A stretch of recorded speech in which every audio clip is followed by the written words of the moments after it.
Hello guys, today I'll explain why these boards are anachronistic. Not only are they useless, but they can even be detrimental to your finger strength. And why this is the future, why the present and the future, why you should train with a monoboard and ideally with a dynamometer, in this case Tindeq.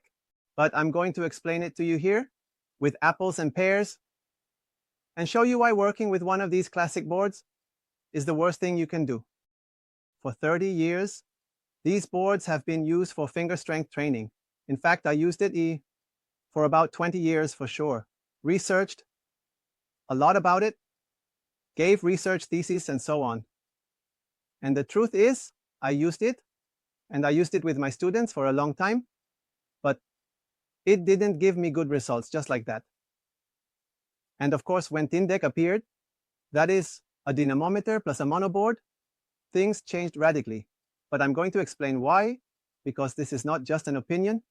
When one does strength training for finger strength, if one does it on a board, it is almost always self-loading, meaning the work is almost always done by hanging the body. Then things start like, no, you have to wait 2 years, you have to climb, I don't know how much, blah, blah, blah. And of course, it's obvious that it should be like that. If the self-loading, that is hanging from your own fingers, we are talking about your entire body. When I have students who come here and we evaluate them with a dynamometer, many of them have individual strength in each hand that is much, much less than the sum with both hands on the same hold. That is to say, let me explain. We make them do a load on, I don't know, 20 millimeters. And these kids pull, I don't know, 30 kilos, but they weigh 70. That is to say, they wouldn't be able to hold themselves up with both hands. They couldn't because they would need at least 35 or 40 kilos in each hand to be able to hold themselves up. So obviously, they won't be able to do board work on a conventional board, okay? But on the dynamometer, they could, because we could control the load very well, and we are talking about 100%. So what happens? A short announcement. Finger strength and Tyndale course lasts 5 hours. Finger strength planning course lasts 7 hours. The videos are already recorded, so if you want them, you can buy and watch them immediately. And if you also want to train with me, just write to me on Instagram, whether it's for the Tyndale finger strength courses, finger strength planning, or if you want to train with me.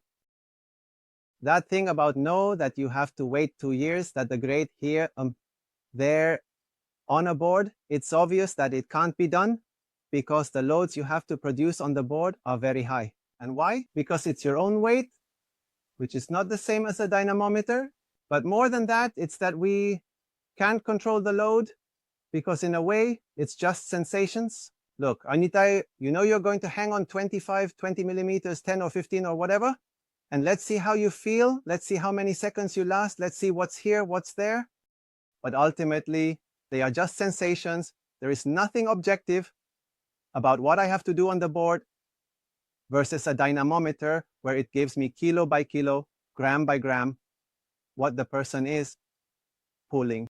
Therefore, from that point of view, it is completely random. It's like when a patient comes to me, you know, I'm a cardiologist, a patient with heart failure comes to me and I would say, look, you know what? Take this medicine, but I don't know how much you need to take. Take it if you say you feel good. We'll keep taking it. If you feel bad, then we'll see if we stop it. No, I have to tell the gentleman with heart failure that he has to take this medicine so many times a day, so many milligrams a day. Just like that. Why? Because there are a lot of studies that show that this should be the case and not based on sensations. No, look, take it. If you say you feel good, fine. And if you feel bad, I don't know. No, it's not like that. Well, that's what happens with training boards. It's like, look, get on and let's try. 5 months? 5 weeks. Let's try 8 weeks and then let's see and do the same completely subjective test to see if you improved or not. So what happens there? Obviously, the results would be the same as the patient who was given the medicine, just like that, right? The other thing is that I've been measuring kids for a long time, both right hand, left hand, with the block from 20 to 25 with the Tindeq. and there are differences between one hand and the other, most climbers will have a stronger right hand than the left. But there are some for whom it's obvious that the left hand is stronger than the right. In general, the imbalances tend to be few, but at least between 10 and 20% have a like 30% have a slight imbalance, and a noticeable imbalance, which is more than 10%, definitely more than 10%. And there is about 5% that have a very severe imbalance. Okay? So from that point of view, when I do the work on a conventional table and I pull with both hands, if I am imbalanced, the hand, let's suppose that my strong hand is the right one and my weak hand is the left one.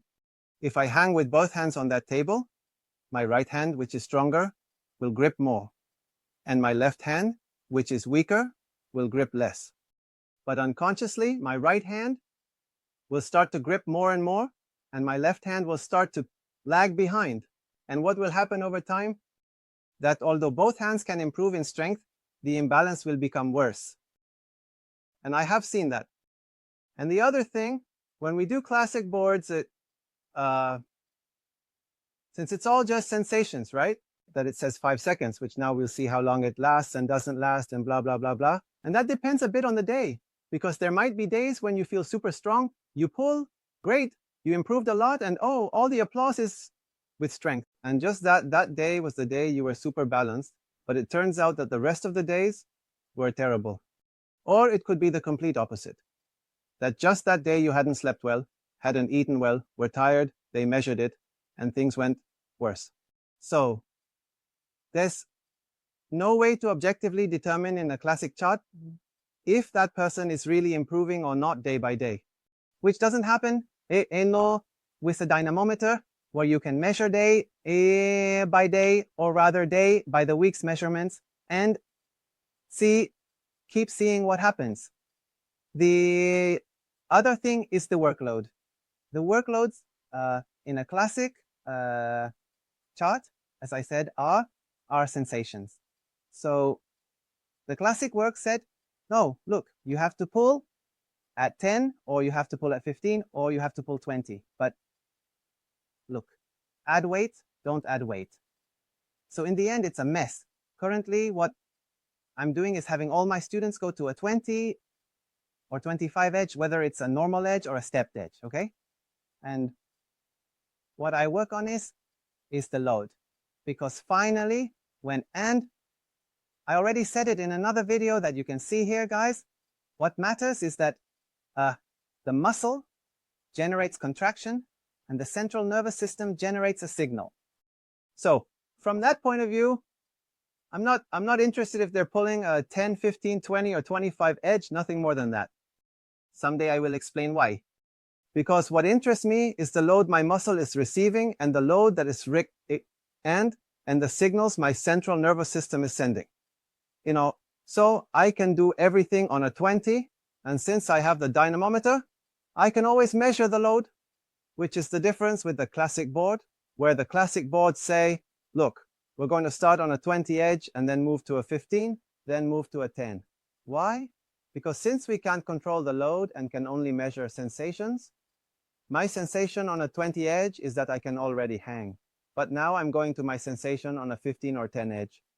And it turns out that I also explained in another video, watch it here, that in a way, if I lower the edge, the load I put on my muscle and my central nervous system is less. And the load I'm actually putting is on my joint, my pulleys, my tendons. In a way, I do want to train that, but not in such a stressful way. Therefore, worse the classic board. Because the classic boards talk about the minimum edge. And the minimum edge only ruins your tendons, ligaments, and pulleys, and also the joints. I also said in another video that if you want to start working on smaller edges or different edges, that is done back here on the wall. While working on finger strength on a monoboard is done with not so small edges, like the work that the assist has, where, in a way, what I want is to improve strength, improve the central nervous system. by putting load on my muscle and my central nervous system, and not precisely on my tendons, because I can put a lot of load on my tendon, and my tendon can finally give in and get injured. Guys, what I have here are 2 Tindeqs, 2 identical carabiners, 2 identical 20-25 blocks, both on 20 edges that go to my hand, and both, here I made sure, they were perfectly leveled. So they are 2 absolutely identical situations. That is to say, at this moment, I have what could be called a classic board, because I have both hands. So what I'm going to do now is hang from these 2, from this classic board, in parentheses, and see what happens with my right hand and my left hand while I'm hanging. I will say in advance that I do have a bit of imbalance between my right hand and my left hand, mainly because my left hand has some chronic injuries that make it weaker. But this goes for all of you guys, because many times you will have physiological imbalances, as they are called, where one hand is always stronger than the other. But sometimes there are imbalances due to injuries, like in my case. My right hand tends to be a bit stronger than my left hand, because my left hand is weaker due to some chronic injuries. But that's the problem with working on classic tables. Again, because many times these injuries go very unnoticed. The person who says, look, I have a small discomfort here, but no, I've gotten used to it, I don't pay attention to it anymore. And they start doing classic table work, and the imbalance worsens. So let's look at this with numbers and not opinions. What happens if I hang from a classic board? Now, knowing how much I'm pulling with one hand, with my right hand versus my left hand, and let's see what happens. All right, so now what you see here are my 2 Tindeqs. Let's see, I'm going to reset both of them, okay? So here I have my left hand. Wait, I'm going to set it up properly to avoid any confusion later. All right, so here I have my left hand, and here I have my right hand, okay? So I'm ready to do the test, guys, okay? So I'm going to hold on to the 20-volt power strip and not look at the dynamometer. I'm not going to look at it. I'm not going to look at it, okay? Both are reset. They're at 8. I'm going to place my feet on a little thing I have here. And I'm going to be adding weight. I don't know what I'm doing. I don't know. I'm like a board. I have no idea what I'm doing. I'm going to add more load, and I'm going to hang. And done. Let's see what happens. And clearly, because I clearly threw more with the right than with the left. In fact, I have 32, or rather 33 versus 37. Crazy. Then here I will put the calculation of what the percentage of imbalance is. Let's see. I'm going to do something else. I'm going to put a reset here again, and I'm going to do it again. I'm going to do it again to see if, and without looking, because if I look, I'm already hesitating, okay? Although it's a hesitation, because it's just a single case, but it doesn't matter. I start throwing again. I place my feet here. And I feel like I'm throwing both perfectly. You are watching, I'm not. I'm going to release my feet and stay there for a while. And you are watching, I'm not seeing what's happening. And let's see again. Again. Left hand 34, right hand 38. That's approximately like 10%. Later, I'm going to do the calculation here. But let's do something else. I'm going to make a 25-step semi-Roman slat. I'm going to change it here. We're going to change it, guys. No, I'm going to move it here. I'm going to turn it around. Okay, I'm taking it in a 25 slat. But it's a bit angled. It's like blunt. So I'm going to reset them again. Reset. They're both there now. I'm going to put on some magnesium. And let's see what happens, guys. I Obviously, once again, I'm not going to look, because if I look, I'm cheating.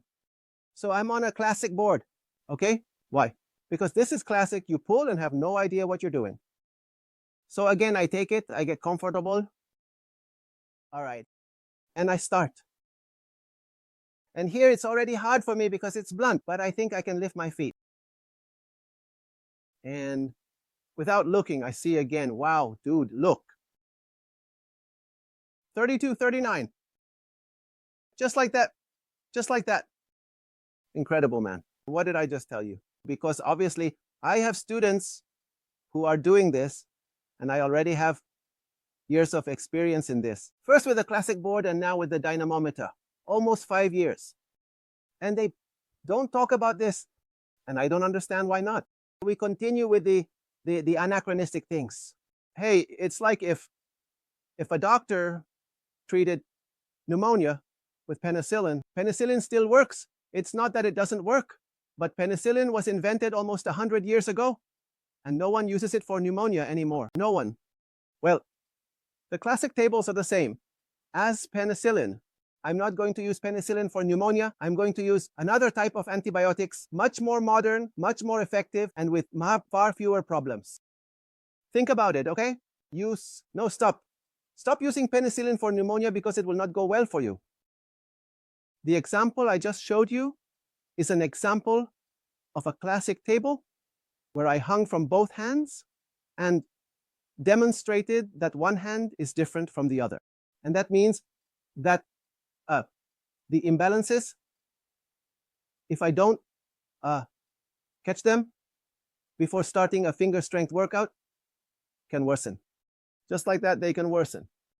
So the classic table in that case can be much worse, much worse. And I just showed you with numbers, okay? Not just opinion. To the point, I understand that buying a monoboard and buying a dynamometer at this moment is expensive. It's not cheap. The monoboard is cheap. The 2025 block is cheap. The dynamometer can indeed be quite expensive, but I have seen it for 20 years. That the training tables, the classic tables, then there are 100 models or 200 models, and I am going to explain why there are 100 or 200 models, because they are useful to us.